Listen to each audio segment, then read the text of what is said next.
We're gonna do. We're gonna do. We're live. Can you believe it? We're live. It's day 2. It's the best fantasy day of the entire year. We're here in Kansas City, Matt. It's awesome. Yeah, I'm super excited to do top 10 takeaways. I wasn't sure that we were going live at this very moment, but then I looked up and we were 9 seconds in, so we didn't have our typical start to the show. Off we go. Theo, the Lions select Jahmyr Gibbs, shocking the world. It was one of the more disappointing outcomes I can remember in NFL draft history because I felt betrayed by Brad Holmes. I am so heartened when we see a general manager make the right decisions over and over and over again. And you're like, okay, this is not an outlier. This is not just blind luck. This guy knows what he's doing. And I was lulled into that false sense of appreciation of Brad Holmes for multiple years, only to be just stabbed under the ribs. You have to abandon your Lions, Matt, based on Holmes. It's a little sad because that was going to be your team this year. And also the fact that we have had to deal with Antonio Gibson last year and now DeAndre Swift this year. It's just these backs that we like get put in these awful situations. But, in terms of Jahmyr Gibbs, it's extremely exciting. He gets top 15 draft capital. It's an outlier profile that an NFL team completely bet on, pushed all the chips in the table for, and was willing to spend this sort of draft capital on him, even after spending the money on David Montgomery and even after having a back of DeAndre Swift's pedigree on their roster. So I think they have massive plans for Jahmyr Gibbs. And I think this is a huge win for people holding like the 105 in Superflex drafts. I love this outcome for Gibbs. No, we got 2 running backs drafted in the first round, so that's a win for fantasy leaguers. Right? We got the top 5 draft capital for Anthony Richardson. That's a win for super flexers. Massive. Right? We got 4 wide receivers drafted in the first round. It was going to be either 3 or 4. I didn't think that Quentin Johnston deserved to be drafted in the first round, but certain teams, Chargers included, we'll talk about him in a minute, are infatuated by him. Fine. It's all good, right? Yeah, we get, so that's 100%. 1, 2, 3, 4, 5, 6 skill position players, not quarterbacks, plus the 3 quarterbacks, plus the tight end. So I think that it could have been worse. Like some of you are in the comments talking about how disappointed this was or how underwhelming the first round was. It was not underwhelming. No, we didn't get the tight ends that we wanted. No, we didn't get any surprise wide receivers. Other than that, we didn't get Will Levis drafted. I understand all that. But most of the things we needed and wanted to happen, top 5 capital for Stroud, check. Yeah. Top 5 capital for Richardson, check. Gibbs goes first round. Bijan goes top 10. And the wide receivers, with the glaring exception of Zay Flowers, land well. This was a good first round for fantasy football. Even Dalton Kincaid lands in a dream spot. So we're happy overall. I'm also excited for round 2 and 3. We're going to be live on YouTube for round 2, round 3. And it's now the podcast for last night is uploading. So you can catch up this afternoon as well. DeAndre Swift is now a redundant asset in Detroit. Brad Holmes has been exposed as a general manager that actually doesn't know how to properly build a winning franchise in the NFL. He may win anyway, right? Most general managers don't start from the ground up and build position by position in the way that the Lions were on a trajectory to, only to start just blowing picks. It wasn't just the running back in the top 20. It was the off-ball linebacker.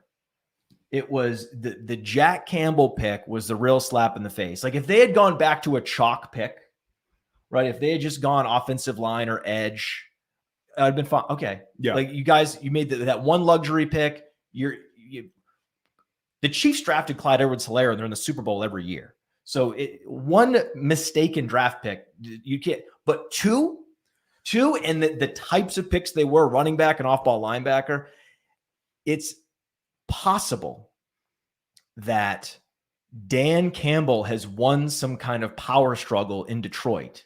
These seem to me like Dan Campbell picks more than Brad Holmes. You can see I'm so emotionally invested in Brad Holmes.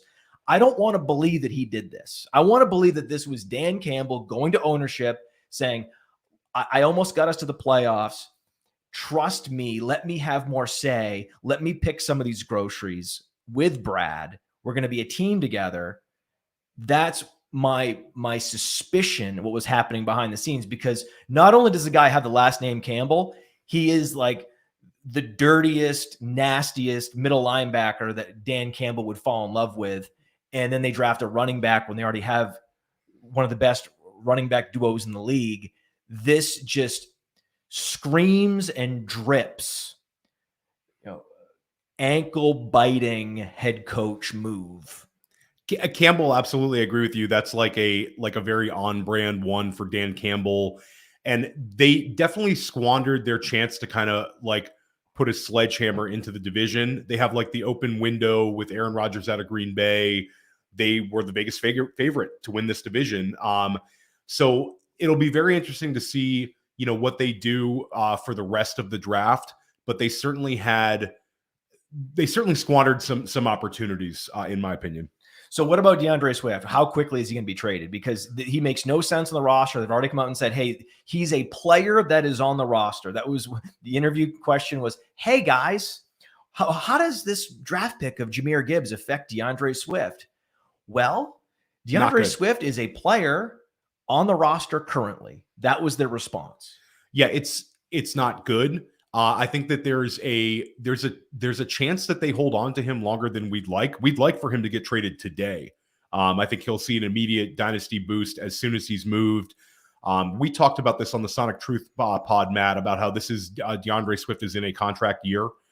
So there is a light at the end of the tunnel, so to speak. I think the nightmare scenario would be they say, we're invested in using the running backs. We have DeAndre Swift on a cheap deal. Let's hold on to him throughout the season. Maybe we flip him at like the trade deadline when somebody's desperate for a running back, they're willing to pay us more. But there's some nightmare scenarios where there are three-headed backfield this season. It would be absolutely catastrophic. But I think that the possibility is out there. It would be bad. It would be bad because even bad for David Montgomery, because if DeAndre Swift's on the roster, DeAndre Swift's going to get some carries inside the 20. Yeah, it's going to hurt everybody. It's not going to happen. I don't think it's going to happen. Yeah. The beauty of going out and trading for DeAndre Swift now, if you have any panic sellers of DeAndre Swift, now would be the time to strike. You have like a 24-hour window to get him. I think he's likely traded because it makes sense for the trade to happen now, because a team is going to make a opportunity cost based decision. Am I going to draft the best running back on our board in round 3, or would I prefer to trade for DeAndre Swift? That's why it's likely to happen within the next day or two, because teams are going to be making these decisions on the fly, and they need to know, if you're the Philadelphia Eagles, the best running back available is actually DeAndre Swift. Absolutely. And right? You can say that for a number of teams. Like we talked about Cincinnati being a great landing spot for Jahmyr Gibbs at the end of the first round. Now that ship has sailed, they can simply just call Detroit and make an offer. You talk about Kansas City could use another running back. I mean, if DeAndre Swift goes to Kansas City, people's heads are going to explode. What about him going to the Chargers? The call Austin Eckler's bluff. Washington was linked to Bijan Robinson. You could see Washington pick up the phone and try to call DeAndre Swift, and that would be not ideal for Antonio Gibson hopes, but DeAndre Swift would certainly help that offense a ton. And how about the Miami Dolphins, Matt, which was a team that a few years back we thought was going to potentially draft DeAndre Swift, in the first round, and it didn't happen. Now they have an opportunity to go get him and sign him into a second deal. So and I'll also throw out the Los Angeles Rams, who do a lot of kind of interesting things. They kind of go by the beat of their own drum. DeAndre Swift to the Los Angeles Rams, I think would be very interesting in a Sean McVay offense where they maybe don't have the long-term hopes for Cam Akers. a two-headed backfield with Akers and Swift would be Okay. just dynamic. So a million spots we get excited about. It wouldn't be great. You don't want him going to the Rams. Come on. The Rams offensive line has really taken a step back since Andrew Whitworth retired. The bottom line is most of the landing spots, most of the conceivable places that DeAndre Swift would end up are good. That's why he's a trade target, because if you actually game out the decision-making of all the teams that would be in the market for a player like DeAndre Swift, very few of them are not contenders with elite quarterbacks and, above average offensive lines where there's going to be touchdowns. There's going to be a lot of passes caught. It's an interesting time to have DeAndre Swift. You absolutely hold if you have him and be open to a trade if he becomes available in your league. Now, with Jahmyr Gibbs, he's a Lion. They clearly like him more than DeAndre Swift. So even though he's going to initially, in the first 24 hours since being selected, go into this super crowded backfield, one trade and that the whole crowd the dilemma is solved. Yeah, he's completely insulated based on what they spent on him. He's going to be, used. And I think that, Matt, we think about Alvin Kamara in his rookie year. It's a completely different situation because of the draft capital, but Kamara landed in a perceived crowded backfield with AP and Mark Ingram. That's right. Calvin Kamara ends up being the one that wins us fantasy leagues. And I'll also throw out the available targets in Detroit. After Amon-Ra St. Brown, they're going to need somebody else to step up. And there's not a tight end of note on the roster. There's not a wide receiver 2 of note on the roster until Jameson's back. So I think that there's a chance that Gibbs, even in a crowded backfield, still has that sort of receiving floor that he's going to be effective, from day one. It's very, very exciting. And I think that you could also get a great head start in those first 6 weeks, because after Amon-Ra St. Brown, he's the second most dynamic receiving option on the team right now. Crazy. He had crazy targets per route run at Alabama, a natural receiver, and they just spent a top 15 pick on him. So it's wild times if you were hoping for Jahmyr Gibbs. It's incredible. You say it out loud. Yeah, it's incredible. That's why they're not our Lions. They're your Lions. It's I'll no longer our Lions. Leave me out of it. Yeah. You can have them. They're your Lions. I'll take the Lions. I'll take the Lions. I still think they win the division despite the bonehead picks, and we'll give Brad Holmes an opportunity to earn a little bit more of Matt's respect today on day 2. What if they draft Will Levis? Now you're talking, because Will Levis, this is obviously one thing we've got to talk about today is Will Levis's descent. It's been an incredibly wild week for fantasy Twitter with Will Levis. There was the talk of him potentially being the top pick, which was laughable, but it did move betting lines slightly. And then he falls all the way out of the first round. He's one to keep an eye on. I was speaking with Cody. Cody's still very hopeful about a few of these teams moving up to get him at the beginning of the second round. We talked about the Rams, the Raiders, the Titans, the Vikings. Apparently, there's a rumor that people tried to get into the back end of the first round to take him, but like Philadelphia, Kansas City, they were sitting on so much value there with those edge rushers at the end of the first round that they were like, no, we're not trading out of this pick because we got Nolan Smith. Yeah. Pick of the draft. Yeah. Nolan Smith was number 3 overall on Cody's big board, and he fell to the end of the first round. That was what Howie wrote. Thank you, by the way, Howie. Thank you. You're the new hope. You're the last hope. If Howie trades for DeAndre Swift today, I think Matt is going to be wearing a Philadelphia Eagles jersey, maybe for a couple of weeks. We have an analytics-based front office that does not allow the coaching staff to override picks. Yeah. That's all you need to do. Just do not pick up the phone. Well, the problem is they're in the same war room together, right? And you could tell that Campbell's very involved. Yeah. Right. Campbell also Campbell has the alpha personality where he's imposing his will on the organization at this point in year 3. Whatever Howie's doing in Yeah, Philadelphia he's not to listening. keep the separation of church and state, of the front office and the sideline intact, that is like organizational development and sort of role distribution 101. He could teach a master's class in this, because again, it's not just about knowing which player to pick, is you have to navigate all the politics within the organization in order for that pick to finally get submitted, and for them to bank more picks and get 2 of the best defenders, number 1 and number 3 overall. Did anyone else watch college football but Howie Roseman? Is he the only one?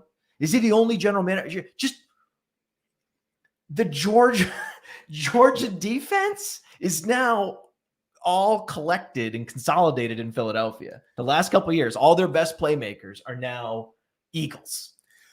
It's absolutely wild. What? And they walk away from such a close Super Bowl loss to be able to add this kind of pedigree of defensive talent. The offense is going to be dynamic and effective. They're the favorite, and they're the favorite to win the Super Bowl. I think you're absolutely right. They got to be now. Yeah, you're absolutely right about that. I mean, getting those 2 Ferocious. guys, and they're still such a complete team that like you bring up the chance to go trade for a Swift or a Dalvin Cook. They could make a big splashy move today and not sacrifice much of their future because they're in such great shape. Because they've been banking picks all these years. All these guys are still on rookie deals, dude. It's incredible. It's incredible. So, but one thing that I wanted to hear your opinion of, we're very upset about DeAndre Swift, but we had a couple of running backs dodge bullets. Ramondre Stevenson dodged Bijan Robinson. We saw Tony Pollard dodge not only Bijan Robinson, but he dodged Jahmyr Gibbs, which was absolutely, I think, would have been in play if they were selecting. See, that's the glass half full. I like this. Because by the Lions stepping in and taking that Jahmyr Gibbs piece off the board, boy, did that help Tony Pollard. They fell on the first round grenade and now Tony Pollard, the wheels are up, because not only did Dallas not select a running back, but they didn't add a wide receiver, which they were also, rumored for. So, like, I think the chance of Tony Pollard seeing outsized targets and an incredible amount of touches this season, I mean, I think that's a real possibility.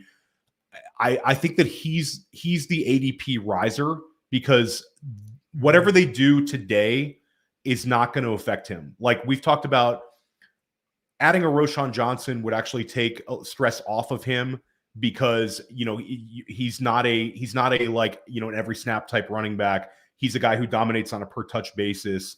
So I think that one was absolutely huge. But Gibbs would have been a crushing one for him, because Gibbs is going to command targets. So it's like an ideal outcome for Tony Pollard managers. I think it's just fantastic. Rachaad White too, Matt. And we've been very aggressive with our Rachaad White ranking in Dynasty.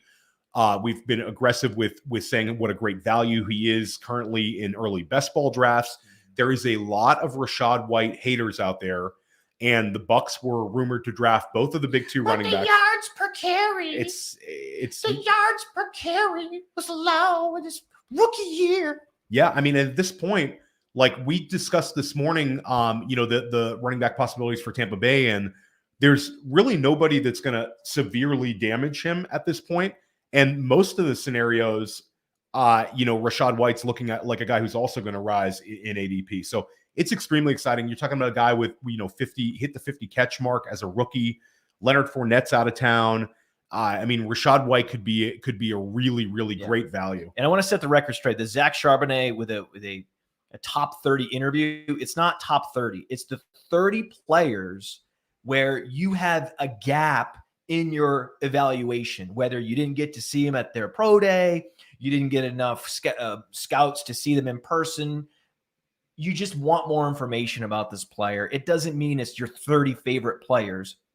It's the 30 players where you have gaps in your scouting evaluation, and it's a possibility that you draft these guys, but it's more just a fishing expedition to try to get more information about these guys. It doesn't mean that this is one of our 30 favorite players. And also, if you're going to schedule interviews and you have no intention of trading up, you're not going to bother to even have the top 10 guys come to your facility. It's a waste. So it's not anything close to our 30 favorite players. So then when Zach Charbonnet ends up going to Tampa, it could just be due diligence. It does not mean by any stretch that they're into Charbonnet, that this is a guy they have circled. There's 29 other guys that they're just doing recon. It's recognizance. That's what it is. This irrational fear that Tampa is going to go Charbonnet, and watch them go Charbonnet.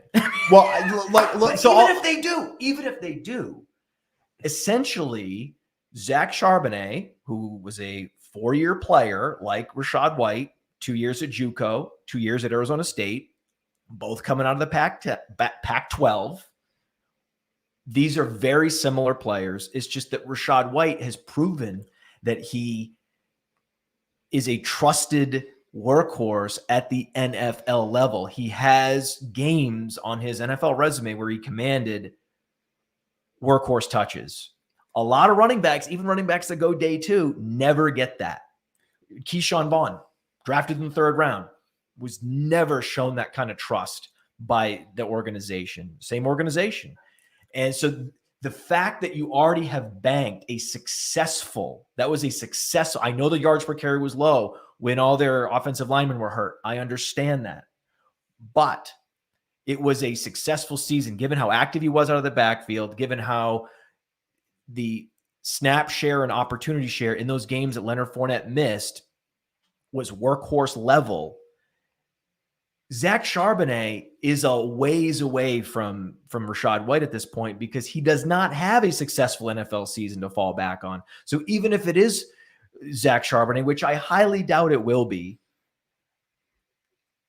there's only a 35% chance at best that Zach Charbonnet is better than Rachaad White.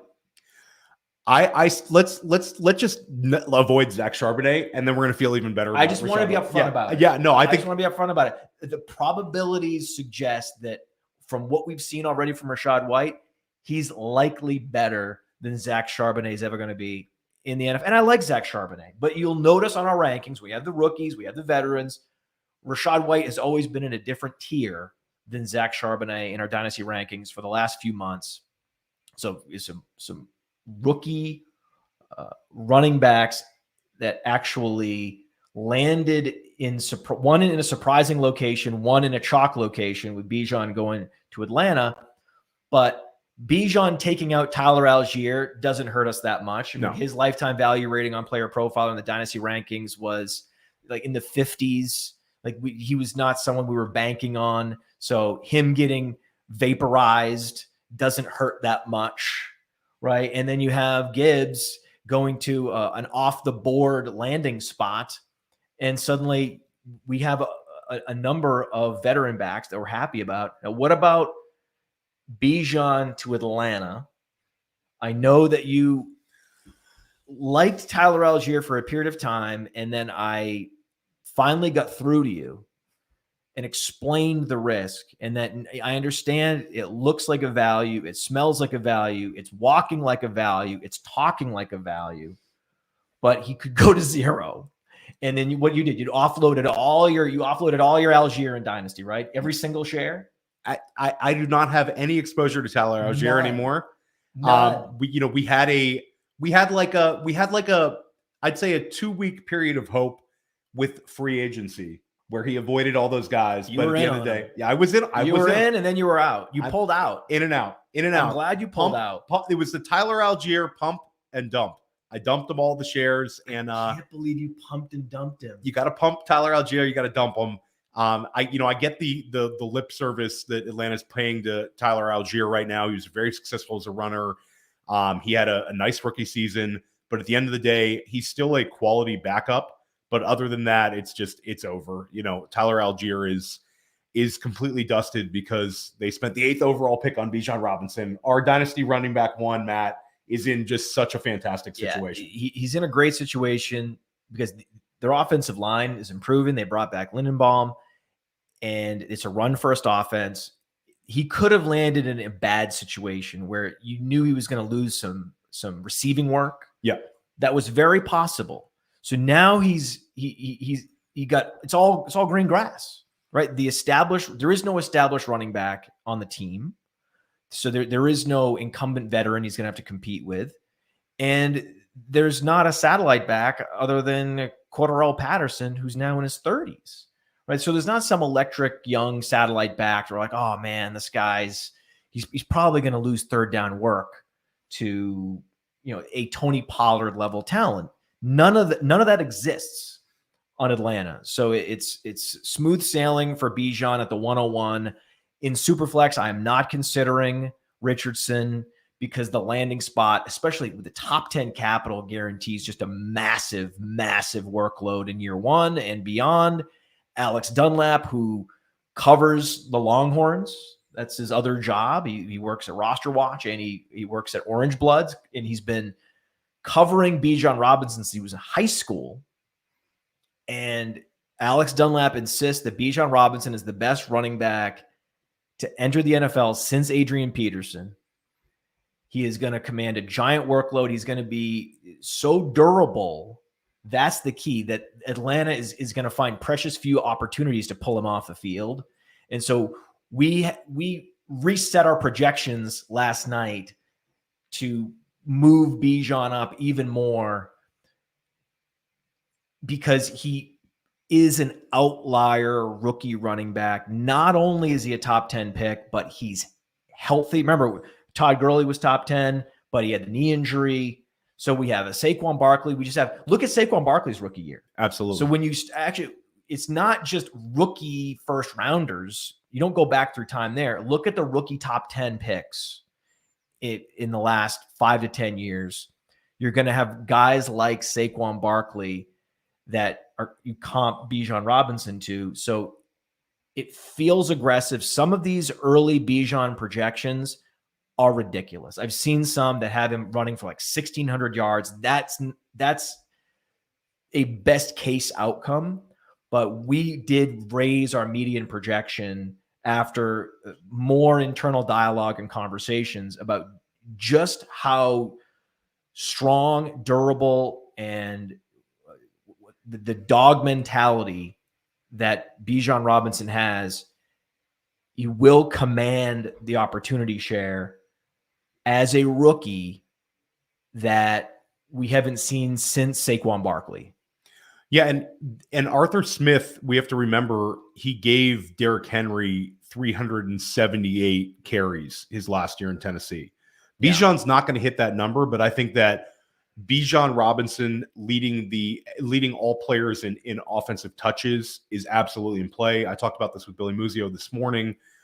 Billy will have him somewhere in the top 5 for touches, but all he has to do is beat that projection by 10%, and you're talking about a potential.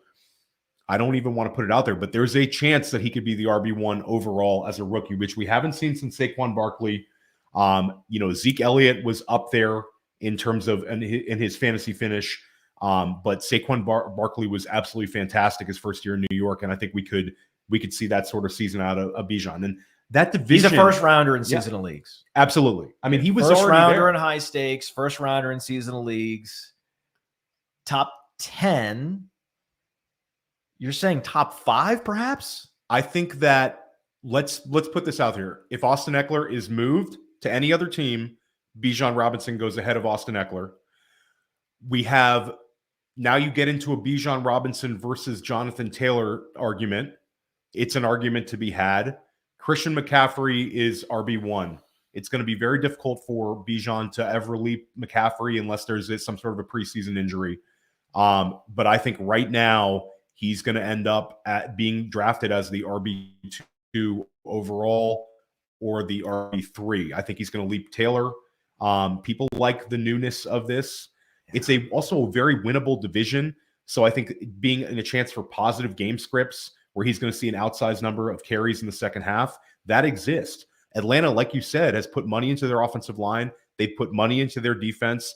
They have 2 young skill position players that we're into, and they also have a quarterback that they want to take the pressure off of in Desmond Ridder. So it's a perfect storm for Bijan Robinson, Matt. It's absolutely a perfect storm. The Jonathan Taylor comp is strong. There's Jonathan Taylor vibes here. Imagine Jonathan Taylor with the first round draft capital. Jonathan Taylor was a Heisman nominee. Yeah. 2,000-yard running back. Had a 20-plus catch season in his final year at Wisconsin, came out early.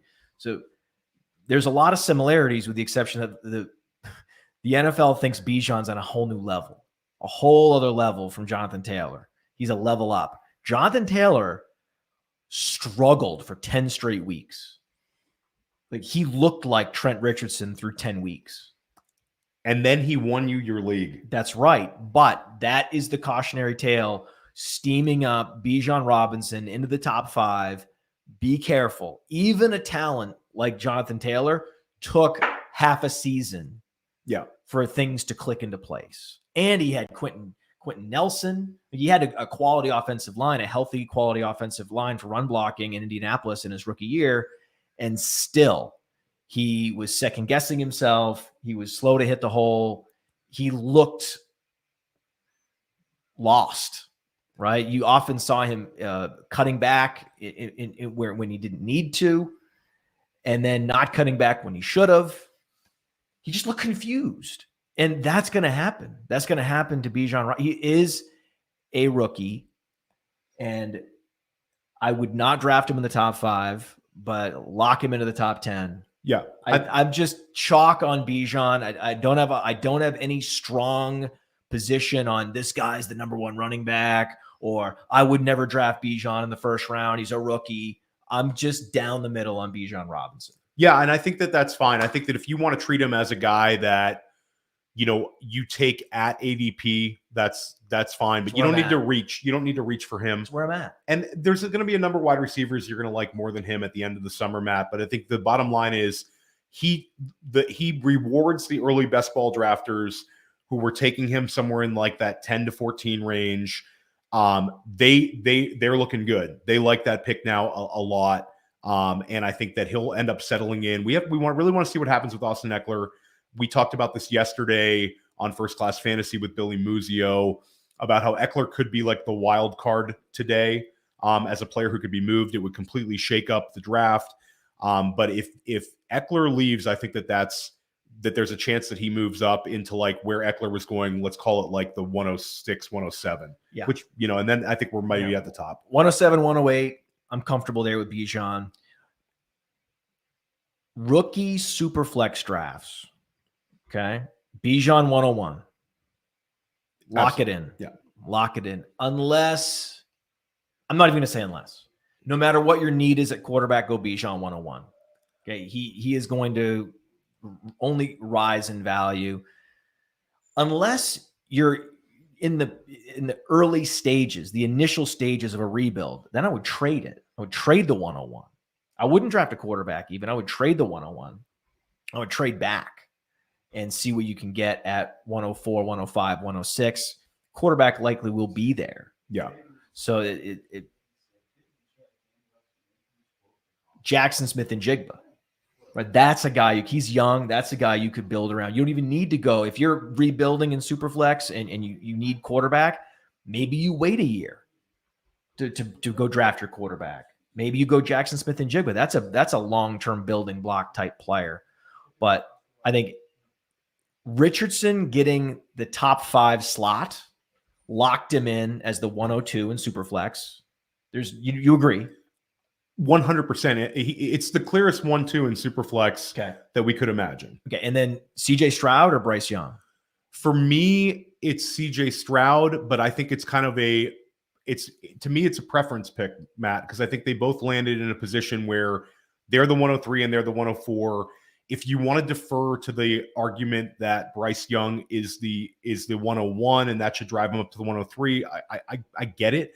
I do think that an interesting take is CJ Stroud, I think, has more.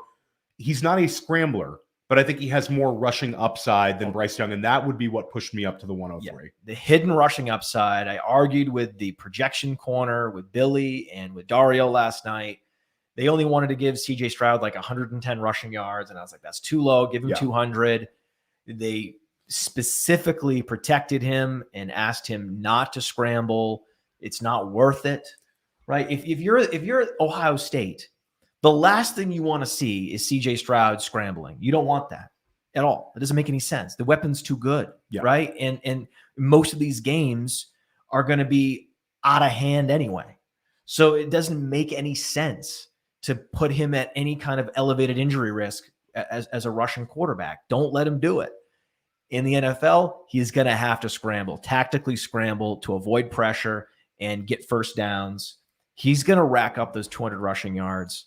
And he's got the size. It was so interesting to watch the broadcast and see the height difference when the pick number one pick comes through, number two pick comes through. It's like, well, the second guy, he looks like a quarterback. This is what a quarterback, stature is supposed to be. This other guy seems like he's got a lot of great traits, right? He's the fastest processor ever by some measures, and he'll run the offense as good as anybody, be a high level, high functioning game manager. Yes. For Bryce Young. Great. That's good. That's fine. I guess, maybe. But Stroud has that Aaron Rodgers outcome where he can move around in the pocket. He can throw on the run. He can do things that and offer a ceiling that Bryce Young simply doesn't. But it doesn't matter. It's not like you're chasing the ceiling. His floor is already high. The floor of a guy that's going to throw for 4,000 plus yards and all these touchdowns and take care of the football, not throw interceptions, and we know has this tactical scrambling ability. Yes, there are these Marcus Mariota outcomes that are possible. I understand that. He's one of his comps. Yes. But most of the players that look like CJ Stroud, hit his stature and his college production, end up being good NFL players. Yeah, no, I'm with you. I think that it's a fine move for Houston. We certainly don't like what Houston did to move up to 3. But I think they're setting up to fail. I know they're setting him up to fail, but they do have one of the best tackle duos in the league. And they are going to draft another wide receiver. They have John Mechie coming back after missing last year with the Hodgkin's diagnosis. Nico Collins is a functional X receiver, right? He's a baseline X receiver who's not the worst starting wide receiver in the league. I mean, I'm struggling. Well, I'm struggling. I'm struggling to find the positive attributes. This is the stone worst wide receiver core in the league. Let's just say it. But you're not drafting CJ Stroud because he's going to win you a league this year in Superflex. That's not what it's about. You don't let the tail wag the dog and change your board at the final hour because you like the landing position of Houston, slightly less than the landing position of Carolina. That's bad process. Absolutely bad process. So yeah, we're gonna have Stroud ahead of Young in terms of what we're doing with our rookie drafts, but I get it. I do think Young is a slam dunk at 4. I think our top 4 is pretty clear. And our top 5 is absolutely clear. You're going to be able to get Stroud at 4. It's going to be a great thing. Getting Stroud at 4 or 5 is going to be like the sweet spot, most optimal value selection because it's both upside and stability that you're getting with that selection in all of rookie drafts. It's going to be the thing that we're celebrating the most. All these CJ Stroud at the 104, 105 in Superflex. That's what I'm looking forward to over the next few weeks. That's what I'm primed for. I have some 104s. I have some 105s, and it's just going to be just Stroud. Because they're one wide receiver away. They're one wide. You have these guys for their career. Let this team try to build around them. This could be Houston getting a player like Marvin Mims today in the second round, I think would help a lot. It's too bad they traded all those picks, though. Too bad they traded the picks. That's going to be difficult. But hey, Matt, when you start trading picks, you start trading more picks. It's a It's a habit. So Casario had me for a minute. yeah, it was literally like a minute of had me. the sharpness, and then you actually Because it was a great smokescreen too, to keep talking about Levis and putting all these the Levis sandbagging that was happening and just feeding misinformation to beat reporters on a loop for months to get people off that they were going Stroud all along. That was cool. Well, I mean, I think the rumor was out there that Arizona would take a little less to move out of 3. So like, if you know, it's like a dynasty league. If you know somebody's looking to sell somebody, you don't overpay for it. So the fact that they end up with a player of Will Anderson's pedigree and they pick 2-3 is great, but it's what they gave up to get there is just crazy. It's just crazy. It was a catastrophe. It's like the essentially 3 first-round picks when you add it all up. So it's and that is going to be a very, very early 2024 first. Even if CJ Stroud hits, you're talking about a potential top 10 pick right there. When you're in the early stages of a rebuild, the last thing you would ever do is give up a future first because you know it's going to be top 10. Yeah. And Arizona is sitting there next year with, 2 top 10 picks. And Arizona might have not to get too far ahead of ourselves, but we might be talking about a year from now, did Arizona draft Caleb Williams as a replacement for Kyler Murray? Because Caleb Williams, I think, is going to be this insane prospect. And I think that they're going to have the capability of going up there and getting him at the top. So that's going to be an interesting one. Man, you're already spinning forward. I'm spinning forward a year. Caleb Williams to Arizona. I'm throwing it out there. You're already doing this? I'm throwing it out there because I think they're going to have the capital to do it. And if Kyler doesn't, show a step forward when he comes back from injury, I think that Caleb Williams is generational. I don't want to get too far ahead of ourselves because we've got other guys talking about. One thing I will say, one dilemma that I'm open to anyone in the comments. Want to put it in the comments? Please share your feelings about Michael Pittman. I don't know. If Stroud was there and Indianapolis goes Stroud, it would have been great for Pittman. Pittman is a true X receiver. He's been top 10 in route win rate on Player Profiler the last 2 years. We started charting all the times that a wide receiver gets the necessary separation and creates that throw window, what percentage of time, and anytime they don't create that throw window, if they catch it anyway, that also counts as a win. And we just set the percentage of how often a wide receiver is giving that throw window to their quarterback or catching a ball in traffic. To be top 10 for 2 consecutive years is rare. There's only a couple receivers that finished in the top 10. He happened to be one of them for 2 consecutive years. And he's 6'4", 225, athletic. So he is a proper X receiver in an era where so many receivers look more like Josh Downs. There's a hell of a lot more receivers going in the first round, second round that look like Josh Downs and Zay Flowers than look like Michael Pittman. So I'm a Michael Pittman enthusiast. They did finally solve their quarterback problem they've been trying to solve for so many years. It's just a player that we can't reliably say is an accurate passer, so I can't get that excited.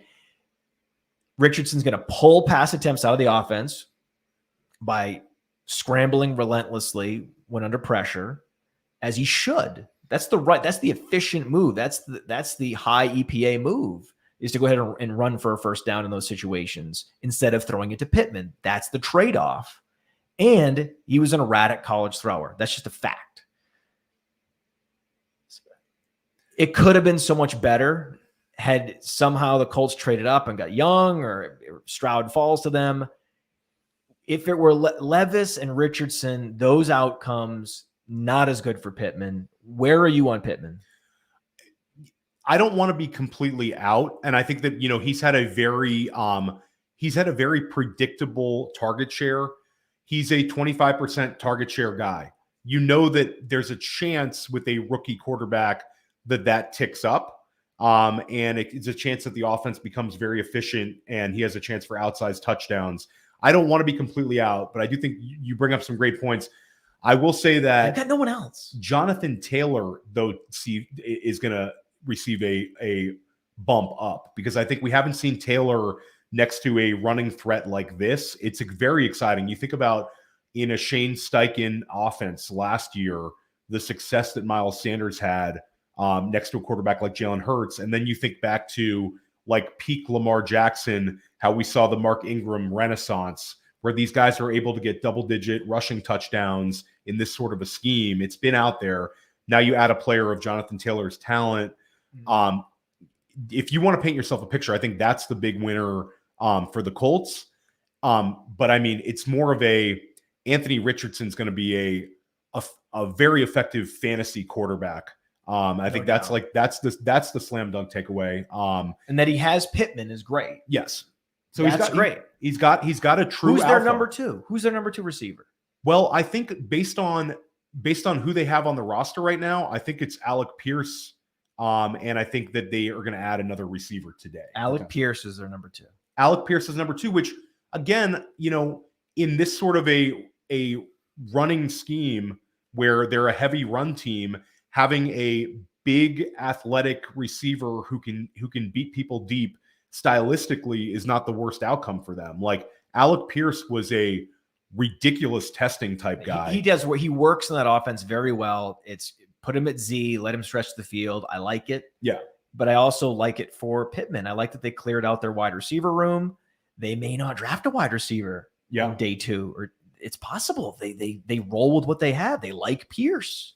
Then when you actually run the numbers on how many players in this offense can you conceive will command real target shares, that's the out that Michael Pittman needs, where essentially it's a one read offense. Like, is Pittman open or not? And then I'll figure it out if he's not.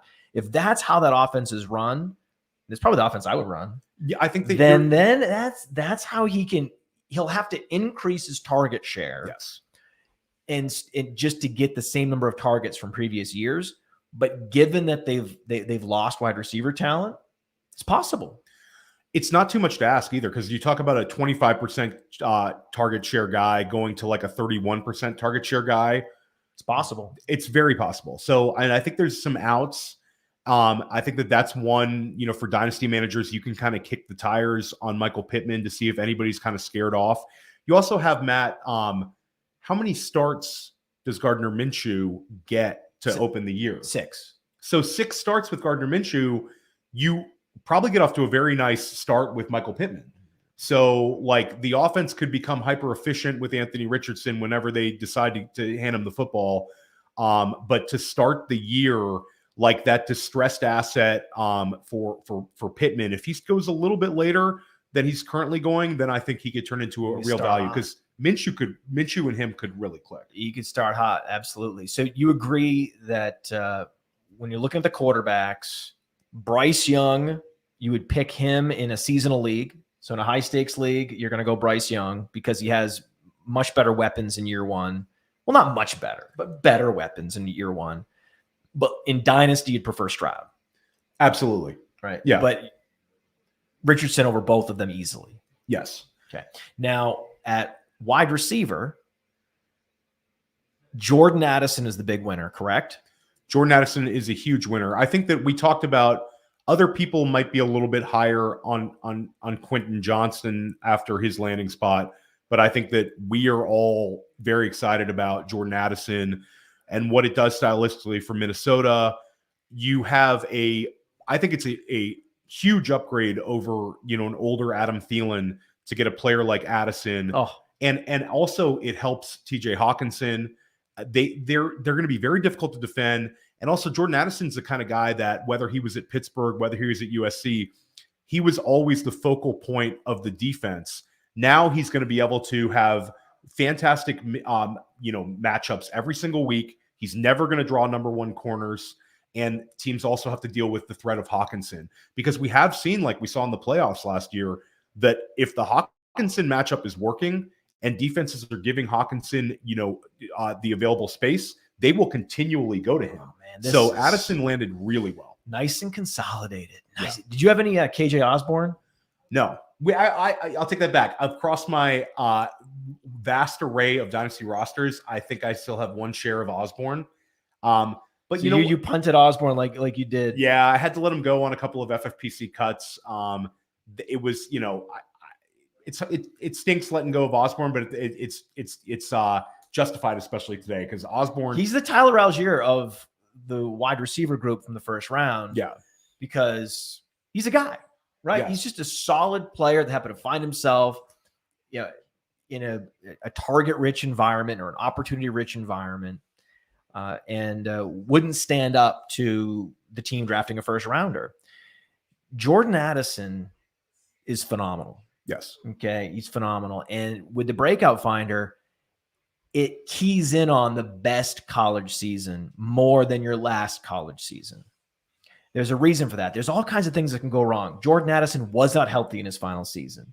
Jordan Addison had gone through the transfer portal, left Pitt, went to USC. So he's in a new place, new offensive coordinator, wasn't healthy. There's a lot of reasons why he underperformed. But when he was at Pitt and you were watching Kenny Pickett tape, all you could walk away from was, oh, wow, that Jordan Addison kid. Yeah. I love those where like, hey, let me go watch some Pickett. Oh, who's the receiver? Right? That's what ended up happening with it. So he is arguably the best route runner. He could be better than Jackson Smith-Njigba as a route runner. Cody loves him. He also likes Zay Flowers. Unfortunately, Zay Flowers went to the worst possible spot. It's an interesting debate between Zay Flowers and Quentin Johnston now, because I think we would agree Jackson Smith-Njigba is who you want in Dynasty still, even though the landing spot not quite as good, right? If Jackson Smith-Njigba had gone to the Vikings, I mean, Yeah. good Lord. I mean, good Lord. I think that there's a lot of people get kind of caught up in terms of like what's around these players, but Jackson Smith-Njigba is an elite talent, and he's also falling into a situation where Tyler Lockett is going to turn 31 this year during the year. And as much as we like DK Metcalf and he's a true like alpha receiver, he's never finished higher than wide receiver 10 in points per game. So it's not like he's falling into a situation where there's this unbelievable player. Like, I think there's a chance that in DK Metcalf's pretty unbelievable. He's an unbelievable talent, but in terms of like he touched on 140 targets this year. I don't think that he's the kind of guy that's going to see more than 140. So I think that Jackson Smith-Njigba is going to step in and be probably the best third wide receiver in the league. And then year 2, he's going to absolutely take off. So I think that he will take off eventually. What happens in year 2, we don't know who the quarterback's going to be. We know he's going to be the number 2 receiver because Tyler Lockett will be cut. Yes. His cap hit is north of $15 million at 31 years old. They'll be able to save, I think, $5 to $10 million against the cap by cutting him. So he's an assured cap casualty next year. And they showed you, right? They proved it by drafting Jackson Smith-Njigba that Tyler Lockett is now officially on a 1-year deal. So even though we're potentially 2 years away from really seeing Jackson Smith-Njigba realize his full potential, where we might see it this year from Jordan Addison, Njigba is that much better. He's just on another plane of existence from Jordan Addison, that in Dynasty, that's what I want. I'm not going to compromise, right? The truly special talent in Jonathan Taylor to go with the guy with the best landing spot in Clyde Edwards-Helaire. Like, we've already learned this lesson. We've been way out ahead on Jackson Smith-Njigba. Their lifetime values are going to converge, but Jackson Smith-Njigba is going to continue to be ranked higher than Jordan Addison in Dynasty, even if you're going to be drafting Addison in seasonal leagues. Cool. Yes. Cool. It's basically the wide receiver version of Stroud and Young, where I prefer Jackson Smith-Njigba in Dynasty, can prefer Addison in seasonal leagues. That's fine. Then you have Johnston and Zay Flowers, where it is the extreme case of a pretender wide receiver in Johnston versus a real deal wide receiver in Zay Flowers. One ends up in a peach situation. One ends up in the worst possible situation. Yeah, it's interesting because Baltimore, what a day though. They get Lamar Jackson extended and then they draft Zay Flowers. So it's not ideal for Flowers, but I'm very, very, very excited about Baltimore stylistically. Those combination of wide receivers, it's easily the best weapons that Lamar Jackson has ever had. And to go with Mark Andrews, I mean, Todd Monken could actually have a force. We talked about the AFC North being a shootout potential conference as well. So that's great. The Chargers, they have a lot of these similar players. Like Mike Williams and Quentin Johnston are both, kind of similar. And then you have Josh Palmer, who's also got size. So I think that it's a huge win for Justin Herbert. But I've seen some people trying to push Quentin Johnson, and some people I respect, trying to push Quentin Johnson up, way up after the landing spot. I get it. Ahead of who? They're trying to, potentially Ahead of who? Put him in the same. Ahead of who? I'll throw it out there, Matt. Put it up in the same mix with Addison, which I cannot. Fuck out of here. It's not the great. Shut It's not a up. great result either. So Stop it. but It's ridiculous. But I will say for Quentin Johnston, we were talked about him potentially falling to pick 40, and he goes 20 spots ahead of that. So Cody knew. Cody was all over that. Cody would have finished number 1 in the mock draft contest had he just had those receivers reversed. He had them going back to back, but he had it Johnston JSN instead of JSN Johnston. That was all. Cody is a NFL draft analysis star. And a huge hat tip to Cody for everything he's done this offseason has just gotten us so prepared for this draft. His rookie guide still go get the rookie guide. It'll help you win your rookie drafts coming up. And then in terms of his mock drafts, he's so spot on. It's exceptional work he put in this year. He nailed Uzoma to Kansas City. Unbelievable. The local kid. We went to the local sports radio station, Anna and I, and we talked about Uzoma going to Kansas City. It's funny. It's cool. So the bottom line with Quentin Johnston is he is a field stretcher. He is not the most versatile. You'd like him to be. You want him to be, right? He's got the size that suggests, this guy can be an X receiver in the league. He's not. He's a Z, right? He's a field stretcher first, and we'll see if he develops into anything else other than that, right?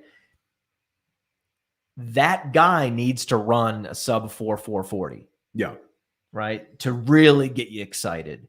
Quentin Johnston goes out and blazes. I'm on board. He goes out and runs something close to a 4.5.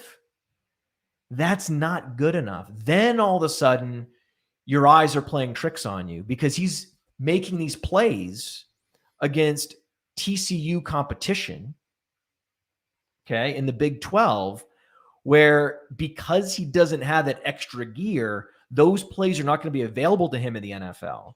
And so if you're drafting him just because he's a Charger, you're missing the forest for the trees, where Zay Flowers is the opposite. Zay Flowers is a technician.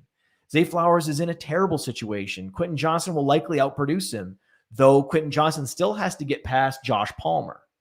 Okay, the Chargers tipped their hand on Josh Palmer. They exposed what many of us already knew, that Josh Palmer was and always has been average. The most average receiver. You look at the advanced metrics in the efficiency, look at the college production, look at the workouts. Everything in Josh Palmer is exactly average. That's all he's ever been. The Chargers know that. I know some dynasty leaguers got out a little bit ahead on Josh Palmer, and now you're not feeling good today. They're not happy about it. So I like it when that happens. I like it when average players get exposed for being average, and that's happened. So that's cool. But we are a few months away, a year away at most, from Quentin Johnston being exposed. And time again, we say, hey, just draft the best player. You had these guys for years. So there's plenty of opportunity for things to change in Baltimore and for targets to open up for Zay Flowers. One of them being that neither Odell Beckham nor Rashad Bateman are healthy for a long period of time. In Zay Flowers, I almost said Zay Jones, in Zay Flowers' rookie year. So it's even conceivable, given the injury track record of Beckham and Bateman, that Flowers outproduces Johnston in year one.